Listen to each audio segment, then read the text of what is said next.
Allez, aujourd'hui, je vais mettre un peu de paillettes dans vos vies. C'est parti. Aujourd'hui, on va travailler avec les pommes d'Holland Criette, numéro 450.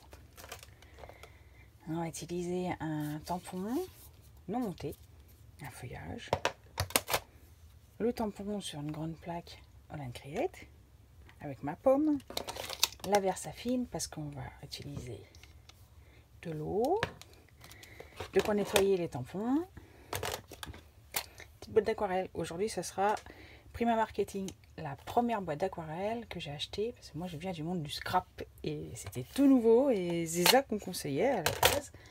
De quoi écrire, de quoi faire un tampon bordure et bien sûr le support. C'est parti. Premièrement, on va utiliser la Versafine pour ancrer.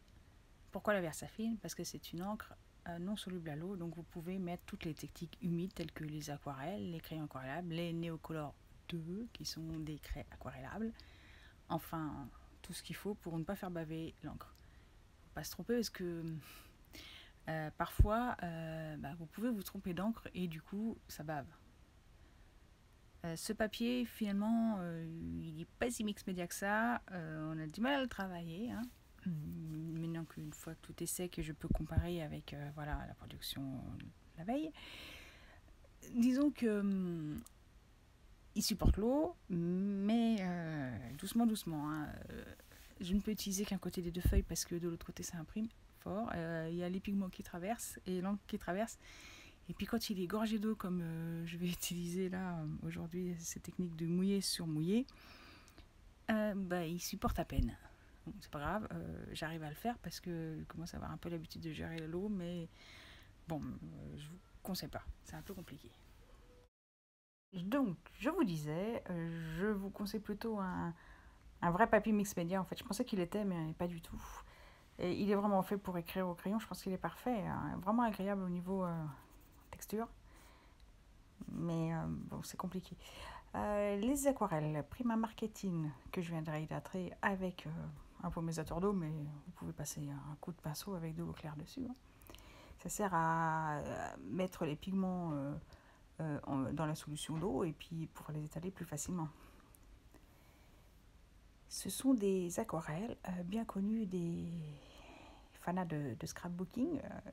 Le scrapbooking au début c'était juste des papiers à coller. C'est ce que je fais depuis toujours en fait.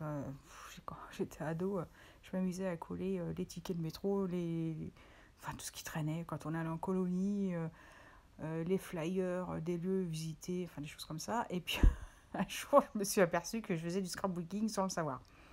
C'est un terme américain. En français, l'équivalent c'est collage de papier. C'est nettement moins sexy et c'est carrément moche.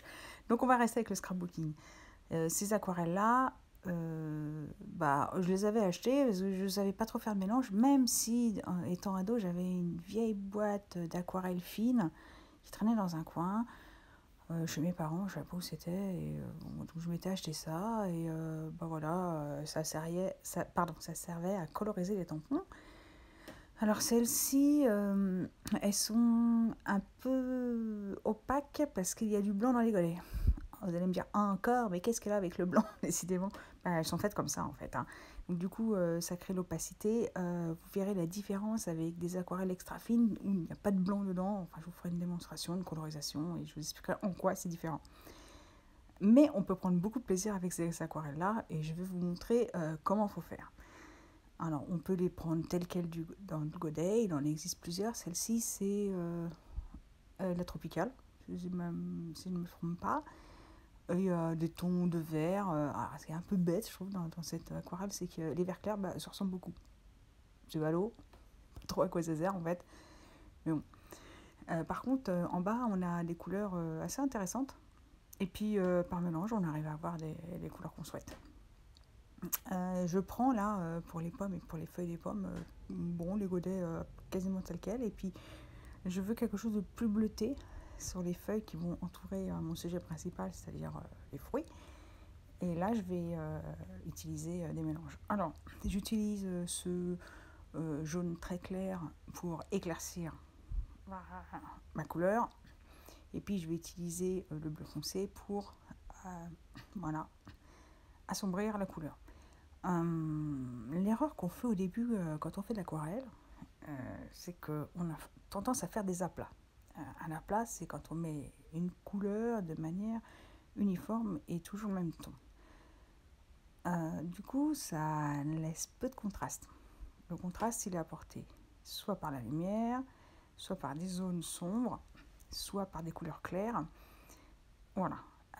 L'important, c'est de créer du contraste, ça donne l'illusion du volume. Hein.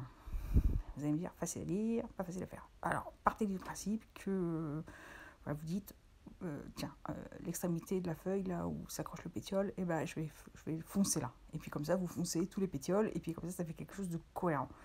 Il y a ça aussi. Au début, vous ne savez pas où placer vos ombres. C'est super compliqué en fait. Et ben vous vous dites ça, et puis petit à petit, vous allez comprendre ce que vous faites. Alors, vous allez vous tromper beaucoup, souvent. Vous allez dire, c'est pas possible, j'y arriverai jamais. Moi aussi, je me disais, c'est pas possible, j'y arriverai jamais. Et puis en fait, si, on finit par y arriver. On y arrive parce qu'on se trompe, en fait. On se trompe, et puis un jour, on réussit. Soyons clairs, c'est exactement la même démarche que quand vous voulez réparer votre machine à laver. Au début, voilà, elle n'a pas essoré, vous cherchez la panne, vous allez vous tromper, vous allez commencer à regarder le programmateur, à ouvrir le tambour, et puis finalement, vous vous trompez parce que vous ne trouvez pas la solution, et puis vous finissez par, parce que vous n'y avez pas pensé, prendre le mode d'emploi de la machine, et puis se dire qu'il y a une pompe, et puis dans la pompe, il y a quoi? Il y a le trombone qui reste dedans, et donc c'est pour ça qu'elle n'a pas mélangé. Mais avant de trouver la solution, vous vous êtes trompé. Et bien en fait, le processus créatif, c'est exactement le même. Vous allez vous tromper, et puis un jour vous allez trouver la solution. Et vous allez dire, mais bon sang, c'est bien sûr, pourquoi je n'y ai pas pensé avant? En fait, c'est comme le coup de la machine à laver. Vous n'y avez pas pensé avant. C'est comme ça qu'on perd beaucoup de temps dans la vie. Mais en fait, on se trompe tout le temps. Le résultat, c'est que c'est une catastrophe en fait. Vous vous dites, mais c'est pas possible. C'est comme le meuble Ikea, si vous ne prenez pas le mode d'emploi, si vous ne faites pas toutes les étapes nécessaires pour réussir, votre meuble Ikea, votre bibliothèque Kallax, là, elle ne tiendra jamais debout. Ou alors elle ne sera pas d'écart. C'est très compliqué. Et le processus créatif, c'est pareil. Donc, ne vous découragez pas. Et même si vous vous trompez, trompez-vous. Voilà. Vous avez l'impression de gâcher du matériel? Oui, peut-être, mais non, en fait, parce que ça fait partie du processus créatif et c'est comme ça que vous allez y arriver. Si, je vous assure, ne perdez pas confiance en vous et allez-y, trompez-vous, je vous assure qu'un jour vous réussirez. Pour revenir à mes aquarelles, je blablate, mais c'est important et j'y reviendrai sans arrêt jusqu'à ce que vous compreniez que c'est nécessaire de vous tromper. Là, je vais retourner le livre. Pourquoi elle fait ça? Parce qu'en fait, c'est plus facile. Je vais même utiliser la main gauche. Alors, je vous disais du mouillé sur mouillé. J'ai mis de l'eau claire avec un gros pinceau et après, je reviens avec l'aquarelle. Alors, évidemment, c'est en vitesse accélérée, c'est x2. Sinon, la vidéo est trop longue. Mais je vous assure qu'en fait, il faut quand même travailler l'aquarelle assez vite. Autre erreur de débutant, on n'étale pas l'aquarelle assez vite. Du coup, les pigments, ils sèchent sur place et ils restent collés au papier et ils ne migrent pas. On sèche. La petite main qui dit ça. Alors, tout est sec. Je peux me permettre de retourner sur mon dessin pour mettre des ombres.